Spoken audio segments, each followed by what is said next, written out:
打咗2個鐘，終於打完啦。做咩咁痛嘅？許一輝，你做咩做咗低頭族嘅會員啊？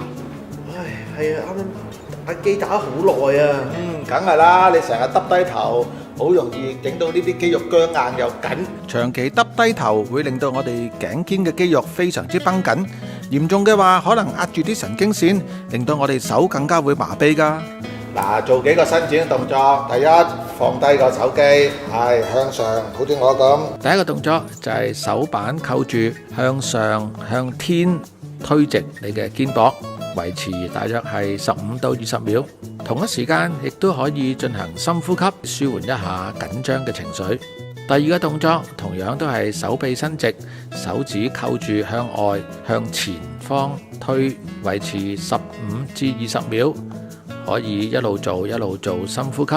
第三個動作，手伸直，利用第二隻手捉住手腕向外伸展，令到你前臂嘅肌肉有一個拉鬆嘅感覺，維持15到20秒。哇，博士，我真係舒服晒啊！梗係啦，低頭族呢啲會唔好入啊！嗱，仲有一招好嘢，坐喺梳化，呢個椅平正嘢嚟嘅，晾住手，擠個手機喺度。平時睇個頭咪唔使耷低咯，嚟啊試下，試下先，係嘛？條頸好舒服啦。嗱，想唔想仲舒服啲咧？攞個 cushion 晾住埋隻手臂，哇，頸又舒服，手臂又舒服，眼睛又舒服，係嘛？好舒服啊！嗱，低頭族唔關你事啦，整多你一招，起身。好啊，博士。嗱，醒多一招。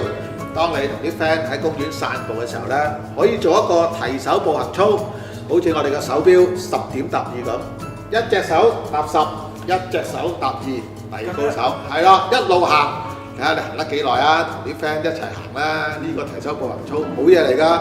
咁你做完之後呢，呢一個肩膊嘅肌肉呢就得到強化啦，咁就可以解決你低頭族。唔信你去試下。好啊，博士。我唔會再交會費㗎啦！我而家即刻約埋嗰啲打機友咧一齊去練習下先。好，快啲去啦！喂，又留低個手機。各位鏡頭前嘅年青朋友，當然包括我啦。當大家成日耷低頭加入低頭族嘅時候，記住唔好入會啦，多啲做呢個伸展，注意頸肩嘅健康。健康嘅身體係慢慢儲翻嚟㗎。拜拜。